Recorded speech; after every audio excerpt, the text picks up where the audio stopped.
Good morning ninth class. प्यारे बच्चों, पिछली कक्षा में हमने ग्रामशीली कविता के बारे में पढ़ा था, जिसमें प्राकृतिक सौंदर्य का वर्णन किया था। गांवों की जो हरियाली, प्राकृतिक सौंदर्य मन को आकर्षित करता है। इसी प्रकार यह कविता आज, इस कविता में कौन सी कविता है? चंद्रघेना से लौटती बेल, पाठ नंबर 14।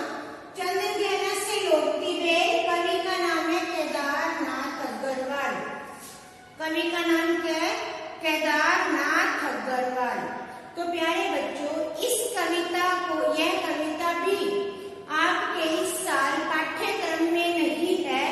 केवल इस कविता में भी आपको कोई एक्टिविटी आ सकती है, कोई भी प्रोजेक्ट, कुछ भी आपसे हम करवा सकते हैं, परंतु ये मत सोचना यह आपके पाठ्यक्रम से बिल्कुल कट गई है। ठीक है? तो इस कविता का भी मैं आपको सार रूप बताऊंगी कि इस कविता में क्या बताया। प्रत्येक पद्यांश के अनुसार मैं इसका सार बताऊंगी।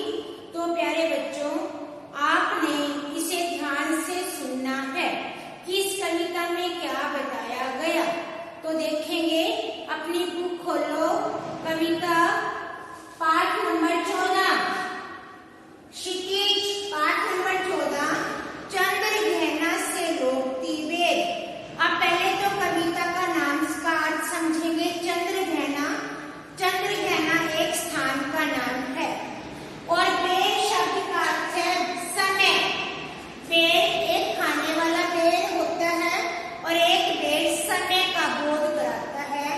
इस कविता में जब कवि चंद्रघेना नामक स्थान से वापस आया, उस समय का उसने वर्णन किया। कवि ने बताया, पहले पद्यांश में कवि ने बताया कि जब चंद्रघेना नामक स्थान से वापस आ रहा था तो क्या दृश्य देखता है? वह खेत की मेड़ पर बैठ गया। मेड़ होता है पैदल चलने का रास्ता। तो क्या देखता है? एक छोटे कद का चना जो सिर पर, जो हरे रंग का है, जिसने सिर पर मुरेठा पगड़ी पहन रखी है, गुलाबी फूल सजे हुए हैं, सज धज कर खड़ा हुआ है।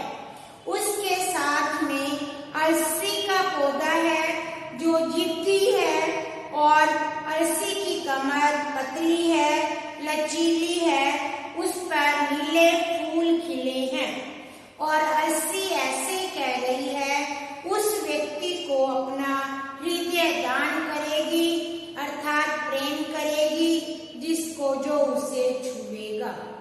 पहले पद्यांश में चने के पौधे का और अलसी के पौधे का बताया। चने को युवक का रूप दिया गया और अलसी को युवती का रूप दिया गया। दोबारा से, चने को युवक का रूप और अलसी को युवती का रूप दिया गया। दोनों वैसे प्रतीत होते हैं जैसे सज धज कर खड़े हो, अर्थात विवाह के लिए तैयार हो। कल्पना की है कवि ने, चने को दूल्हा बना दिया और अलसी को दुल्हन का रूप दिया गया। दूसरा पहले पे आ जाओ। दूसरे पहले में बताया गया है कि सरसों के फूल, सरसों जब पक जाती है तो उस पर पीले पीले फूल खिल जाते हैं। कवि ने कल्पना की, ऐसे लगता है जैसे उसने हाथ पीले कर लिए हो और विवाह के लिए योग्य हो गई हो, अर्थात विवाह मंडप में पधार गई हो। ऐसे लगता है प्रकृति का प्रेम हिल हिल कर उसे, उसका स्वयंवर हो रहा हो। कवि ने बताया कि सुनसान जंगल में जो व्यापारिक नगर से दूर है, प्रेम की भूमि बताया गया। अर्थात कवि ने बताया कि जो ग्रामीण वातावरण है वहाँ प्रेम अधिक होता है और शहरी वातावरण में प्रेम कम होता है। दूसरे पद्यांश में सरसों को सियानी का रूप दिया गया और बताया कि वह विवाह स्वयंवर के लिए पहुंच गई है। अर्थात प्राकृतिक सौंदर्य का अद्भुत वर्णन किया गया। इसमें फागुन मास और सरसों का मानवीकरण किया गया। हाथ पीले करना मुहावरे का सुंदर प्रयोग किया गया। अब थर्ड पद्यांश पे आ जाओ। थर्ड पद्यांश में कवि ने उस जगह का वर्णन किया जब वह एक तालाब के किनारे बैठा था। जब तालाब के किनारे बैठा था तो उसने अपने पैरों को तालाब के पानी में डाल दिया। उसमें जब तालाब के पानी में लहरें उठ रही थी तो उसकी भूरी घास, नीले तल पर भूरी घास दिखाई दे रही थी। और जब पानी पर सूर्य का प्रतिबिंब पड़ता है तो चांदी का एक बड़ा सा गोल खंभा बन जाता है। ये कवि की सूक्ष्म कल्पना है। कवि ने बताया कि जब पानी की लहरें चढ़ती है तो किनारे पर जो पत्थर पड़े हैं ऐसे दिखाई देती हैं जैसे चुपचाप पानी पी रहे हों। अर्थात पत्थर का भी मानवीकरण किया गया है। कवि ने इसी के साथ बताया कि बगुला एक टांग पर खड़ा है और ऐसे लगता है जैसे वह चंचल मछली को देखेगा, अपनी ध्यान निद्रा छोड़ देगा और उसे चोंच में दबाकर खा जाएगा। कवि ने इस पद्यांश में एक तालाब के किनारे का सुंदर वर्णन किया।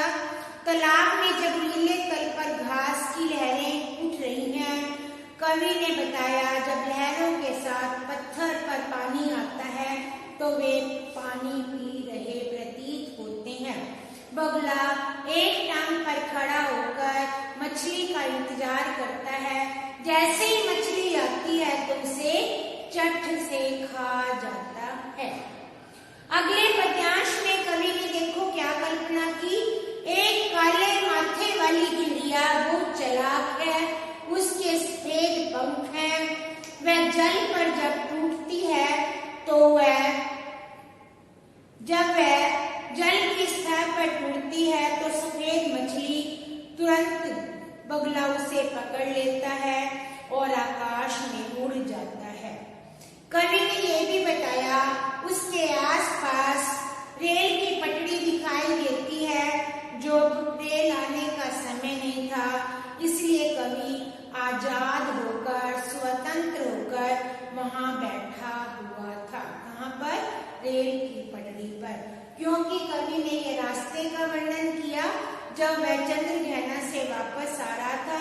पहले तालाब के किनारे बैठ गया, अब जब तालाब के किनारे से उठकर चला तो उसके आसपास रेल की पटरी थी, वहां पर बैठ गया जब रेल आने का समय नहीं था। प्यारे बच्चों, कवि ने कितनी सुंदरता के साथ सजीव वातावरण हमारे सामने प्रस्तुत किया, कितने प्रतिबिंब दिखाए। मछली, तालाब की जो मछली है उसे जब चिड़िया अपनी चोंच में दबाती है तो आकाश में उड़ जाती है। अब अगले पद्यांश में कवि ने चित्रकूट की पहाड़ियों का सुंदर वर्णन किया। कवि जहाँ पर गया था वहां पर चित्रकूट की पहाड़ियां थी। कवि ने बताया कि चित्रकूट की पहाड़ियां अव्यवस्थित होती हैं, वहां सुनसान जगह है, वहां पर दूर दूर तक कवि को कोई पेड़ नहीं दिखाई देते, कोई हरियाली नहीं दिखाई देती, कांटेदार झाड़ियां दिखाई देती हैं। कवि ने बताया कि कांटेदार, वहां की झाड़ियां कांटेदार रूप में रीवा के पेड़ केवल दिखाई देते हैं। कवि ने बताया तो सुग्गा, सुग्गे का स्वर, तोते का स्वर सुनाई देता है और जो सुनसान जगह का हृदय छूता जाता है। कवि ने इसी के साथ बताया कि सारस का स्वर टिरंटो टिरंटो सुनाई देता है, तोते का टैट है और सारस का टिरंटो टिरंटो का स्वर सुनाई देता है। कवि का मन भी करता है कि मैं भी सारस के जोड़े के साथ उड़ जाऊं।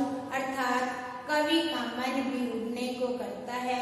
कवि का मन करता है कि मैं इनकी प्रेम कहानी को चुपचाप सुनूं और मैं